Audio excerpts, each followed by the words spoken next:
Good morning, students. How are you all? Okay, students. आज हम start कर रहे हैं chapter 3 of class 8th. Okay students, मैं हूं आपकी टीचर नीतू यादव. देखिए चैप्टर का नाम क्या है, synthetic fibres and plastic. What is synthetic बच्चों? सिंथेटिक के बारे में आप क्या समझते हैं? सिंथेटिक क्या होता है? सिंथेटिक का मतलब होता है हर वो चीज़ जो कि क्या है, सिंथेसाइज की गई है, बनाई गई है, नेचुरल नहीं है. ठीक है, बनाई गई है. फाइबर्स क्या होते हैं? फाइबर्स वो रेशे होते हैं जिनसे हम फैब्रिक बनाते हैं. मतलब बहुत सारे फाइबर के धागे मिलेंगे कॉटन के, तो एक कॉटन का कपड़ा बन जाएगा, फैब्रिक बन जाएगा, है ना. और ऐसे ही प्लास्टिक. प्लास्टिक क्या है? प्लास्टिक एक वो मटेरियल है जो घरों में हम यूज़ कर रहे हैं, चाहे वो चेयर हो, टेबल हो, आपकी बकेट हो, है ना. तो प्लास्टिक भी बहुत कॉमन हो गया है आजकल और बहुत ज़्यादा आपको पता है बिक भी रहा है क्योंकि चीप रहता है. ठीक है, चलिए आगे देख लेते हैं. The clothes which we wear are made up of fabric. जो कपड़े हम पहनते हैं वो फैब्रिक से बने हुए हैं. Fabric are made from fibres. और फैब्रिक किससे मिलकर बना है? फाइबर से मिलकर बना है. इसका मतलब छोटे छोटे धागे फाइबर्स कहला रहे हैं. ठीक है, और वो जब मिल जाते हैं तो बन जाता है फैब्रिक. ओके स्टूडेंट्स, आपने बोला ही होगा, आपने सुना ही होगा कि हम मेरा जो सूट है वो कॉटन का है, मेरी फ्रॉक कॉटन की है ना, सिल्क की है. तो ये क्या है? ये एक तरीके के फैब्रिक हैं जिनसे मिलकर आपका कपड़ा बना है. Okay students, can you name some natural fibre. क्या आप किसी नेचुरल फाइबर का नाम ले सकते हैं? हाँ, जैसे कि वूल, है ना, वो हमें कहाँ से मिलती है? एनिमल से मिलती है. किस एनिमल से मिलती है? शीप से मिलती है ना. और सिल्क, सिल्क हमें किससे मिलता है? सिल्क मॉथ से. सिल्क मॉथ एक कीड़ा होता है, ठीक है, जो कि सिल्क बनाने में हेल्प करता है. ठीक है, और कि कॉटन हमें कहाँ से मिलती है? पेड़ों से मिलती है ना स्टूडेंट्स. तो ये नेचुरल फाइबर्स हैं, हमने नाम बता दिए हैं. Fibres are also used for making large variety of household articles. बिल्कुल, फाइबर्स सिर्फ इसलिए नहीं कि कपड़ा बनाना है, और भी चीज़ें हैं. ठीक है, जैसे कारपेट हुआ, है ना, आपके फुट मैट हुए, पैरदान जिसे बोलते हैं, है ना, इन सबको बनाने में भी हेल्प करते हैं.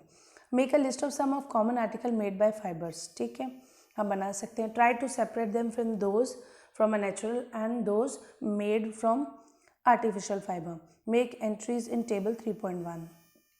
ये देखिए, ये टेबल दी हुई है बच्चों. इसमें आपको serial number 1, name of article, कोई एक आर्टिकल लिखना है. कॉटन लिख दीजिए. क्या है वो? नेचुरल है या आर्टिफिशियल है? नेचुरल है. नंबर 2, वूल, ये भी नेचुरल है. आप ऐसे करके इस टेबल को भर सकते हैं. ओके स्टूडेंट्स, देखिए, why did you label some fibres are as artificial. बोल रहे हैं कुछ फाइबर्स आर्टिफिशियल क्यों हैं. ठीक है, अगर आपने यहाँ पे कोई आर्टिफिशियल फाइबर का लिखा, जैसे रेयन होता है, जैसे लाइलॉन होता है, जैसे टेरिकोट होता है, ठीक है, वो फाइबर्स क्या होते हैं? आर्टिफिशियल होते हैं. ठीक है, you have read your previous class that natural fibers like cotton, wool, silk, etc. are obtained from plants or animal. The synthetic fibers on other hand are made by human beings. That is why it is known as synthetic or man-made fiber. बेटा बहुत important definition है ये वाली, इसको important mark कर लेंगे आप. तो देखिए, नेचुरल फाइबर्स क्या है? वो फाइबर्स हैं जो हमें नेचुरली मिले हैं. ठीक है, चाहे वो प्लांट्स हो या एनिमल्स हो. लेकिन सिंथेटिक फाइबर हमें कैसे मिले हैं? सिंथेटिक फाइबर हमने बनाए हैं. ठीक है, मैन मेड हैं, इसीलिए उन्हें सिंथेटिक कहा जाता है. तो synthetic fibre are those fibre which is man made, which is artificially done. Okay students, चलिए, वेरी गुड. अब इधर देख लेते हैं, व्हाट आर सिंथेटिक फाइबर्स. अब बता रहे हैं सिंथेटिक फाइबर्स होते क्या हैं. Try to recall the uniform pattern found in necklace of beads joined with the head of thread, or try to join a number of paper clips together to make a long chain as in figure. तो बोल रहे हैं कि इस figure में देखिए कि किस तरीके से माला बनाई गई है. देखिए, जो होती है ना नेकलेस छोटा सा, ये देखिए एक एक एक एक पूरे थ्रेड में छोटे छोटे छोटे छोटे बीड्स डाले गए हैं, है ना. ठीक है, किसी के भी बीड्स हैं वो डाले गए हैं, तो ऐसे एक चेन बन जाती है ना स्टूडेंट्स. अगर हम पेपर को ऐसे जॉइन करें तो ये भी एक चेन बन जाती है ना स्टूडेंट्स। इस चेन को क्यों बता रहे हैं वो बच्चों, इस चेन को वो ये इसलिए बता रहे हैं, अ synthetic fibre is also a chain of small unit joint together. तो सिंथेटिक फाइबर भी इस चेन की तरह है बच्चों, जैसे ये चेन बनाई है ना हमने, ये इस चेन की तरह सिंथेटिक फाइबर को जोड़ा जाता है। एक से दूसरा जुड़ेगा, दूसरे से तीसरा, ऐसे लंबी लंबी चेन्स बनती जाती हैं, ठीक है। Each small unit is actually a chemical substance. तो हर एक छोटी जो चीज़ है जो एक दूसरे से जुड़ रही है वो एक क्या है, केमिकल चीज़ है केमिकल सब्सटेंस है, केमिकली बनाया गया है। ओके स्टूडेंट्स, ओके स्टूडेंट्स, तो देखिए combine to form a small unit called polymer. The many such small unit combine to form a small large single unit called polymer. तो ऐसे ही छोटे छोटे केमिकल सब्सटेंस को मिलाकर बच्चों क्या बनाया जाता है, एक लॉन्ग चेन बनाई जाती है। उस लॉन्ग चेन को हम क्या कहते हैं बच्चों, उस लॉन्ग चेन को हम बोलते हैं पॉलीमर, ठीक है।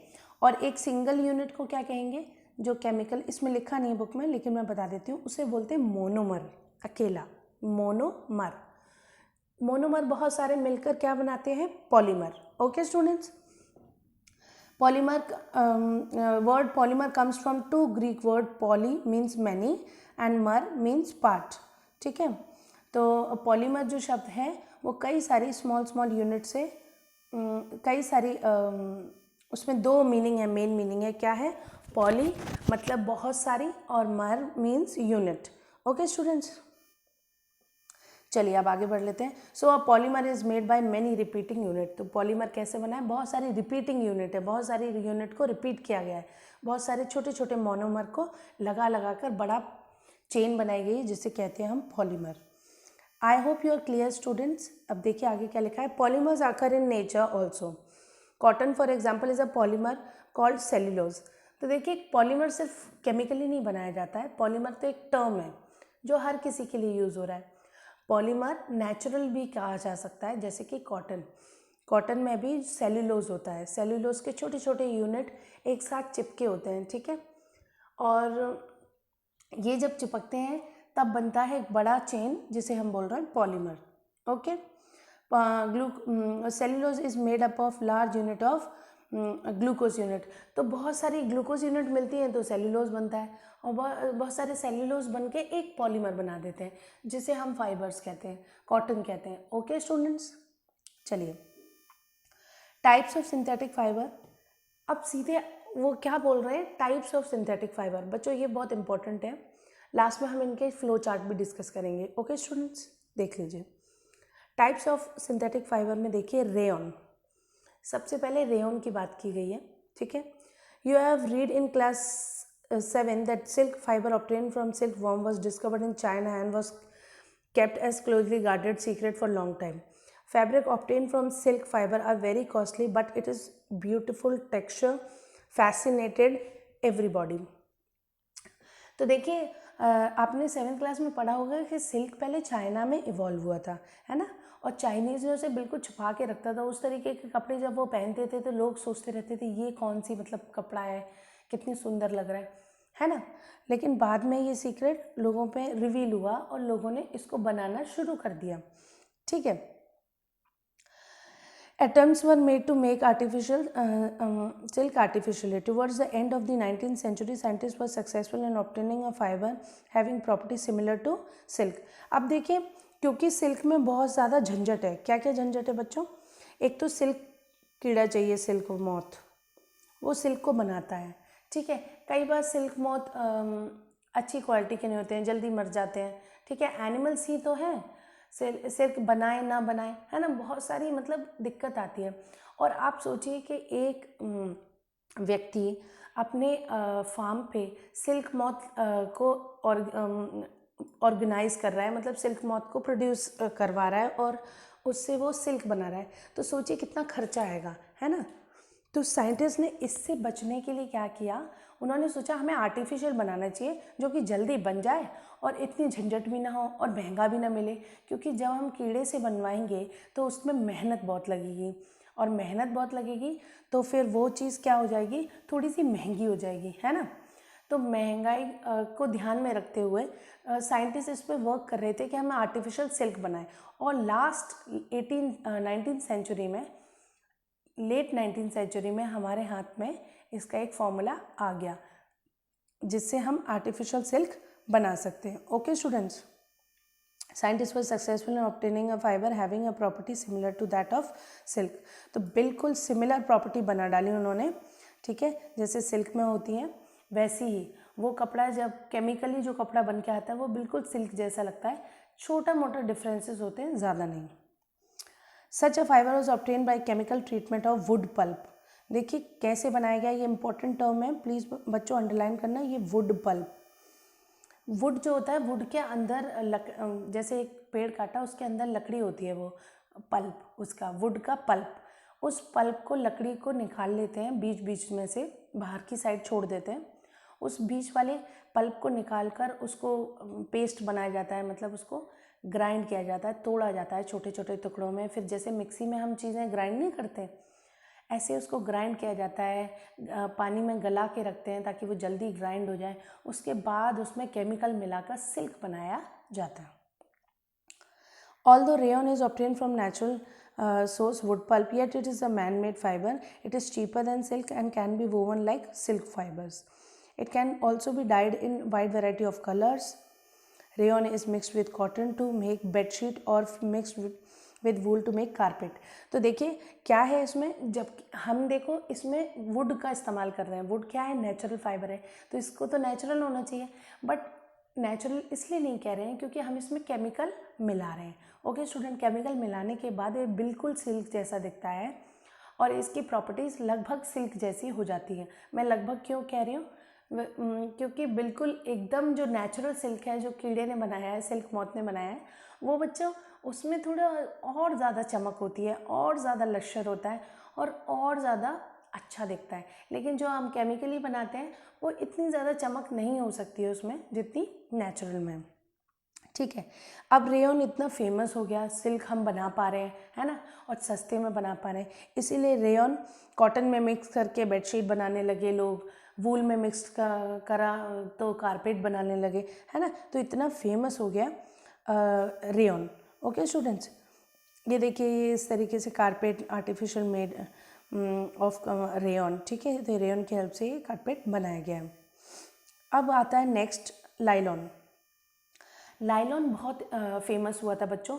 लाइलॉन एक वो मटेरियल था जो थोड़ा सा एक तो खिंचता था, मतलब पतला आदमी पहन ले और मोटा भी पहन ले, ठीक है, तो ये भी बहुत फेमस हुआ। इसमें बिल्कुल भी आर्टिफिशियल चीज़ों का इस्तेमाल नहीं हुआ है, ठीक है। तो देखिए लिखा है nylon is the another man made fibre in 1931। It was made without using any raw material, कोई भी रॉ मटेरियल प्लांट और एनिमल का नहीं है, बिल्कुल केमिकली बना है, टोटली केमिकल बना है, ठीक है। It was prepared from coal, water and air. Coal, water और एयर की हेल्प से हम इस लाइलॉन को बनाते हैं। बेटा कैसे बनाते हैं ये आपके सिलेबस में नहीं है, तो आपको बस रिमेंबर रखना है कि क्या कैसे बनता है। लाइलॉन कोल, वाटर और एयर की हेल्प से बनता है। ओके स्टूडेंट्स, आप अंडरलाइन कर लेंगे ये वाली लाइन बच्चों, ये वाली, ठीक है, ठीक है। चलिए, nylon fibre was strong, elastic and light, it was lustrous and easy to wash, so it's become popular for making clothes. तो लाइलॉन बहुत ज़्यादा सुंदर दिखता है, ठीक है, और उसमें एक लश्कर होता है, स्ट्रॉन्ग होता है, जल्दी फटते नहीं हैं उसके कपड़े, तो इसलिए वो इतना फेमस हो गया बिकॉज ऑफ दिस कि वो बहुत ज़्यादा कपड़े बनाने में इस्तेमाल होने लगा बच्चों। लाइलॉन, लोग उसके कपड़े पहनने लगे, ज़्यादा चलते थे। आपने देखा होगा कॉटन के कपड़े जल्दी फेड हो जाते हैं, है ना बच्चों, जल्दी उसके कलर चले जाते हैं। लेकिन जो लाइलॉन है, रेयन है, टेरिकोट है, आगे आएंगे, ये सब जो कपड़े हैं इनके कपड़ों के कलर नहीं जाते हैं, ठीक है। तो ये भी एक अच्छी चीज़ थी, लोग खरीदना चाहते थे कि एक कपड़ा काफ़ी दिन चले, है ना। We use many articles made from nylon such as socks, ropes, tents, toothbrushes, car seat, belts, sleeping bags, curtains. तो हम ना रेयन की हेल्प से बहुत सारी चीज़ें बनाने लगे। एग्जांपल्स आपको दिख ही रहा है, सॉक्स भी बना रहे हैं, ठीक है, और रस्सी भी बना रहे हैं, टूथब्रश के ब्रशेस भी बना रहे हैं। तो रेयन बहुत ज़्यादा फेमस हो गया। इज़ लाइलॉन बहुत ज़्यादा फेमस हो गया। Is nylon fibre really so strong that we can made nylon parachute and ropes for rock climbing, तो बोल रहे हैं क्या लाइलॉन इतना इतना स्ट्रॉन्ग है कि हम उससे रस्सी बना सकते हैं, हम उससे पैराशूट में उसको यूज़ कर सकते हैं। तो बिल्कुल बेटा लाइलॉन बहुत स्ट्रॉन्ग है, जितना लाइलॉन थिक कर देते हैं उतना ही ज़्यादा वो स्ट्रॉन्ग हो जाता है, ठीक है। जैसे आप सॉक्स में, और वो खिंचता भी है बच्चों, जैसे आपने सॉक्स में देखा, सॉक्स एकदम छोटा सा होता है लेकिन पैर में आप डालते हैं तो वो बिल्कुल बड़ा हो जाता है और फिक्स हो जाता है आपके पैरों से, ठीक है। चलिए नेक्स्ट देखिए यूज़ ऑफ लाइलॉन फाइबर्स, बहुत फेमस है ये, लाइलॉन फाइबर का यूज़ किया जा रहा है। देखिए ये ऊपर पैराशूट है, नीचे साइड में पैराशूट दिखाया, एक व्यक्ति उस पर वो उड़ रहा है हवा में, और एक इस पे पहाड़ पे चढ़ रहा है, दोनों में ही लाइलॉन का इस्तेमाल किया जा रहा है स्टूडेंट्स, ठीक है। चलिए अब देख लेते हैं। Also use for making parachute and ropes for rock climbing, a thread, लाइलॉन thread is actually stronger than a steel wire, इतना स्ट्रॉन्ग होता है कि एक स्टील वायर से भी स्ट्रॉन्ग होता है। स्टील का अगर वायर आप ले लीजिए, उससे स्ट्रॉन्ग है अपना लाइलॉन का वायर। तो आप समझ सकते हैं क्यों इम्पॉर्टेंट है बच्चों ये। Take a iron stand with a clamp, take a thread, cotton thread of about 60 centimetre length, tied to the clamp so that it hangs freely from. अच्छा ये टेस्ट कर रहे हैं बच्चे थ्रेड का, ठीक है। तो अगर आप कॉटन का एक थ्रेड लगाइए और नीचे एक गोल कुछ भारी चीज़ लगा दीजिए, ठीक है। The iron stand with the thread hanging from the clamp. अब देखिए उसमें क्या बोल रहे हैं वो, a pen so that weight can be placed in it, add weight one by one till the thread breaks। अब धीरे धीरे वेट बढ़ाते जाइए, थोड़ा 100 ग्राम, फिर 100 ग्राम, फिर 100 ग्राम, आप देखेंगे एक मूवमेंट ऐसा आएगा थ्रेड टूट जाएगा कॉटन का, ठीक है। लेकिन जब आप लाइलॉन के थ्रेड के साथ ये करेंगे तो वो बहुत लंबा चलेगा, रेयॉन का भी लंबा चलेगा लेकिन लाइलॉन का बहुत ज़्यादा लंबा चलेगा, ठीक है। तो वो आपको यहाँ पे लिखना है पूरा एग्जाम, क्या आप ऑब्जर्व करेंगे। कॉटन तो जल्दी टूट जाएगा बच्चों, क्योंकि कॉटन इतना मजबूत नहीं है, इसीलिए कॉटन के कपड़े आपने देखे हैं जल्दी ख़राब हो जाते हैं। वूल भी इतना ज़्यादा नहीं चल सकता, लेकिन सिल्क और लाइलॉन तो बेस्ट है, वो काफ़ी चलेगा, बहुत सारा वेट वो हैंडल कर सकता है एक थ्रेड। ओके स्टूडेंट्स, चलिए ये एक्टिविटी आप कर लेंगे, देख लेंगे। अब थर्ड देखिए, पहले हमने पढ़ा था रेयॉन, फिर लाइलॉन, अब हम पढ़ रहे हैं polyester and acrylic. Polyester is another synthetic fibre, fabric made from this fiber does not get wrinkled easily, it remains crisp and easy to wash, so it is quite stable for making dress material. You must have seen people wearing polyester shirts and other dresses. Terylene is a popular polyester, it can be drawn into wires। देखिए terylene एक शब्द आया है, ये देखिए बहुत famous है आजकल टेरिलीन, ठीक है। जो आपने देखी होंगी कि कॉटन की चादर नहीं होती है, लेकिन वो बेडशीट क्या सिल्क जैसी होती है, मतलब बहुत ज़्यादा स्लिपरी होती हैं और बहुत सॉफ्ट सी होती हैं, वो एक्चुअली पॉलिस्टर और एक्रेलिक से बनाई जाती हैं, ठीक है। पॉलिस्टर क्या होता है, एक सिंथेटिक फाइबर है, ये तो हमें पता ही चल गया, अभी हम सिंथेटिक ही पढ़ रहे हैं। पॉलिस्टर में सबसे बड़ी बात है रिंकल नहीं पड़ते हैं बेटा, प्रेस व्रेस का झंझट नहीं है कपड़ों पे, ठीक है। रिंकल माने होता है सिकुड़ना, तो सिकुड़ते नहीं है वो एक्चुअली, उनमें प्रेस व्रेस की ज़रूरत नहीं है, ईजी टू वॉश है, जल्दी सूख जाते हैं, है ना। और बहुत फेमस है इसका, एक फेमस इसका भी पॉलिस्टर का भी एक फेमस जो मटेरियल है वो है टेरिलीन, बहुत ज़्यादा यूज़ होता है, ठीक है। पढ़ लेते हैं। Fibers that can be woven like any other yarn. My mother always buy PET bottles and PET jars for storing rice and sugar. I wondered what is PET।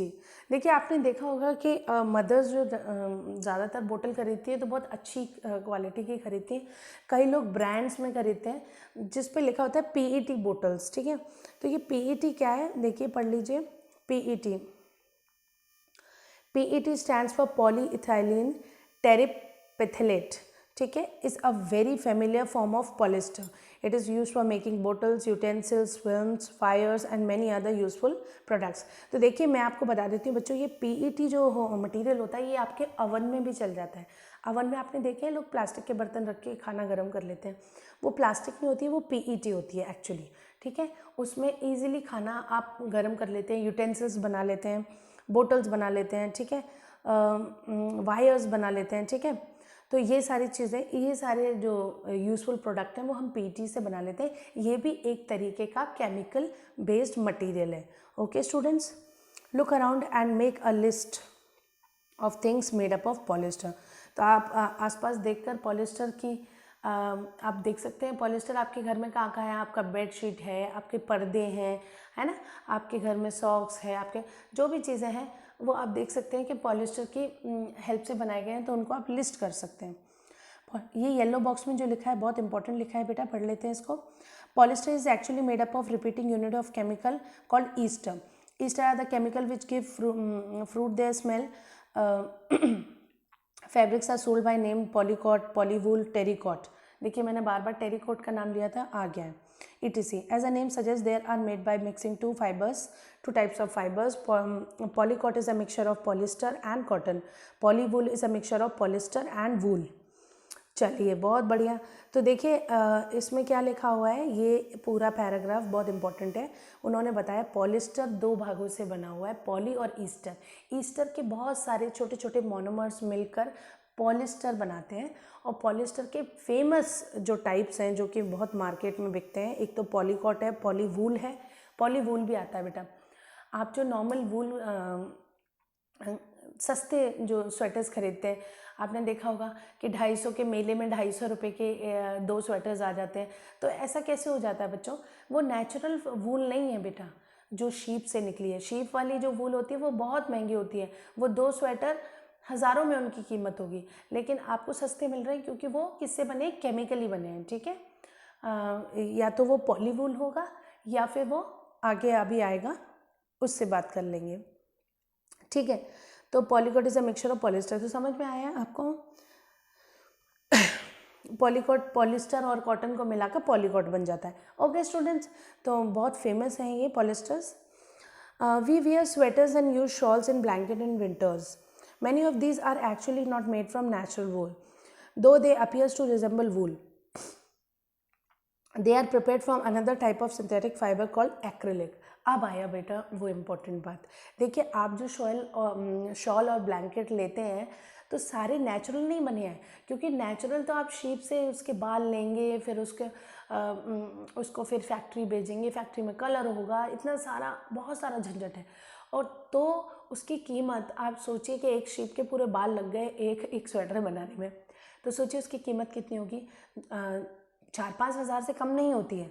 तो एक नेचुरल फाइबर के बने हुए स्वेटर की कीमत बहुत महंगी होती है, लेकिन हम तो सस्ते खरीद लाते हैं, हम तो 800-900 के खरीद लाते हैं, है ना। तो ये सब क्या है? ये केमिकली बनी फाइबर हैं। और किससे बने हैं बच्चों? ये बने हैं एक्रिलिक। इन फाइबर्स को हम क्या कहते हैं? एक्रिलिक, जो कि बिल्कुल वूल जैसा दिखता है लेकिन वूल नहीं है।